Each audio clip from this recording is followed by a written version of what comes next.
Hello dear friends, subscribers and guests of my channel. In this video I want to show and tell you how to check if someone restricted you on Instagram. Please put your like, subscribe to my channel and share this video with your friends. And let's get started. So first we need to go to Instagram.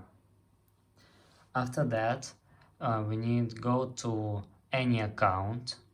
And if you are restricted, you can't left a comment on the post of this person. This is first way to indicate it. Second way, we must go to DM and if you can see person here, that means that you are don't restricted. And that's all. If you enjoyed this video and found it helpful, please put your like, subscribe to my channel and share this video with your friends. Bye bye everyone, see you later.